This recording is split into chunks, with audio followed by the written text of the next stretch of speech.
Howdy folks, hope you're all having a good one, and welcome back to World of Warships with Rear Admiral Jingles.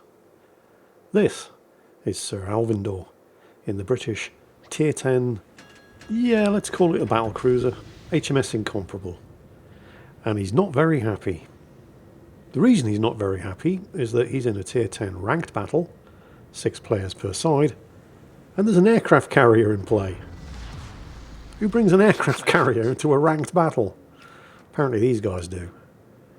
The reason this is making him very unhappy is because HMS Incomparable, I'm calling it a battle cruiser because that's what it is.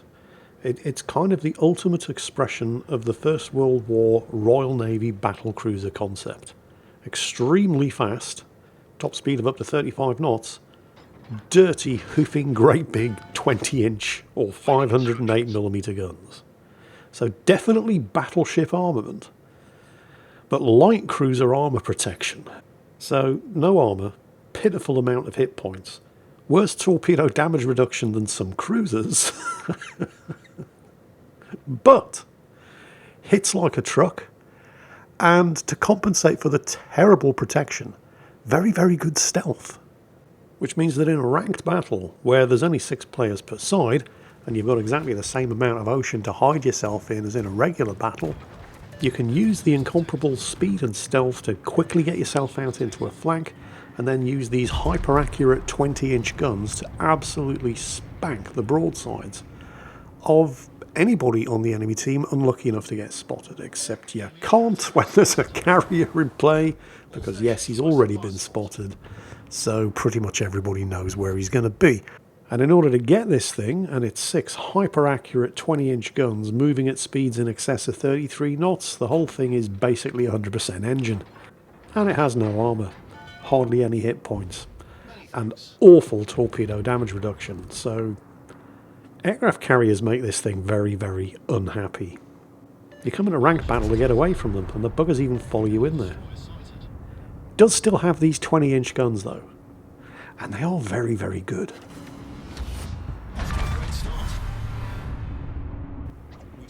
Have you noticed he's got me as his captain? Jolly good show, that man. So anyway, what's an Incomparable to do if you fire up the game, get into a ranked battle, and you find that those bloody aircraft carriers have followed you into ranked? Well, you've got 2 choices. You can do what most people probably would do, and what is almost certainly the safest option, and just cruise around at the back of the map, attempting to play as a sniper, which isn't that easy actually, because these guns are very, very good, but they don't have a lot of range. Or you can decide, screw it, chicks dig scars and glory lasts forever, and just go for it. Now he's got 2 choices here. He can try to nose in, because he is about to get shot at, and take these incoming shells on the chin with his 25mm of bow plating. Not such a good idea. Or he can just gun the engines, go for it, and try to get into cover behind that island before, oh shit, here it comes. Oh, this is going to hurt. Oh, this is... yeah, that hurt. And here are the torpedoes. And remember, worse torpedo damage reduction than some cruisers. So, yeah, that's going to sting. But he's not dead, which is more than can be said for the enemy Takahashi, who still doesn't know what hit him.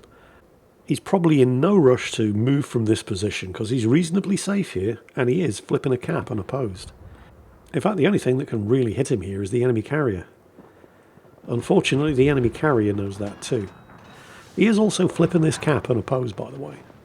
And sure enough, here comes the enemy carrier. Fantastic. Oh well. You might be asking yourself, why isn't he using his heel?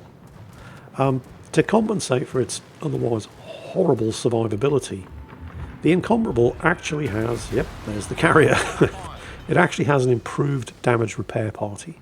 So he's basically waiting until he can get the maximum bang for his repair party buck. One thing that I did neglect to mention, and if you've been paying attention to team chat, I'm not telling you anything that you don't already know. But you can tell that this is almost certainly on the North American server due to the communication going on in chat, particularly the friendly destroyer over there, the Marceau, who asked the friendly carrier, just get me the location of the enemy CV and I'll take care of it. The Essex, however, is clearly aware that he's being pursued by the Marceau, so Well, the Marceau is never going to be able to torpedo him. The Essex is being remarkably annoying. And Sir Alvindor is not prepared to sit around and wait for the Marceau to catch up to him. If you need a job done properly, sometimes you've just got to do it yourself. Oh, did I mention the Incomparable has torpedoes? 2 quad launchers each side, and because it's British, they can be ripple fired. You know what they say, it's all fun and games until somebody loses an aircraft carrier. And while Sir Alvindor is undoubtedly having fun, he has chosen a very, very risky and aggressive position in a not particularly tanky ship. He's got the enemy gearing over there, and he has all 3 enemy battleships advancing slowly on his position from multiple directions. What is that? Well, I think we can all see exactly what the gearing is up to.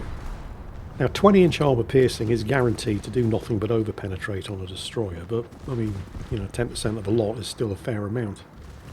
And clearly the gearing poked out to get the torpedoes away. I mean, this is like the poster child for obvious torpedoes. These obvious torpedoes are so obvious that even though the Incomparable has the hydro consumable, Sir Alvindor isn't even going to use it. Yep, here they come. In fact, the only thing those gearing torpedoes are likely to hit is the enemy Libertad. It's such a shame there's no friendly fire in World of Warships anymore. And I can actually see the Libertad's thought process here. I can overmatch his bows with my 16-inch guns. I'm just not entirely sure it was worth the trade. Finished off by the Dmitry Donskoy. So, ex-Libertad to the left of him. Very angry looking smokescreen containing a gearing, and Grosser Kurfürst to the right. Did we mention this thing has torpedoes? Also, the Grosser Kurfürst does have hydro. I remain forever amused by German battleship players who only pop their hydroacoustic search consumable after they've already been hit by the torpedoes. Although in this Grosser Kurfürst's case, I can again kind of see the logic in his actions, because he's so close to Sir Alvindor that their proximity spotting each other, and it's only after, there it is, after he loses detection that he triggers the hydro. So I can see the sense of that.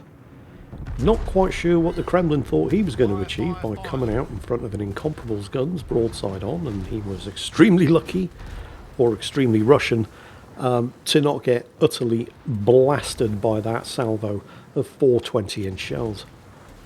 Did mention, though, that the Incomparable has torpedoes, right?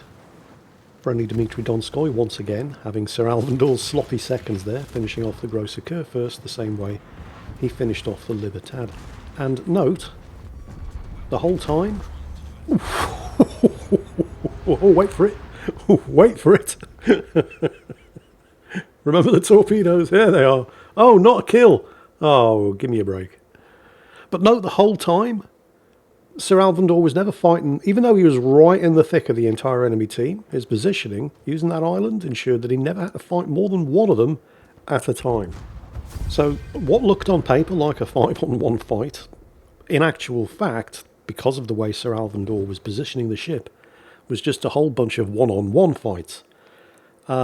Which, you know, given the Incomparable's terrible armour and hit points, he was never going to survive, but 303,000 damage and... the team's first 2 kills with 2,600 base experience. Yeah, it'll do.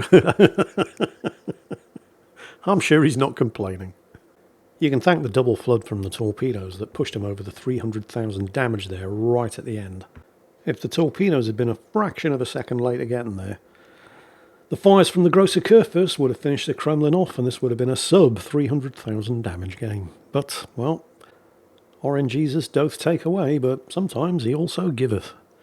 And now that I think I have successfully waffled on and spun this video length out to the required 10 minutes to satisfy the YouTube algorithm, I can conclude today's short but incredibly violent World of Warships video with my customary take care, and I'll catch you next time. Another 8 seconds. Come on, YouTube. There it is.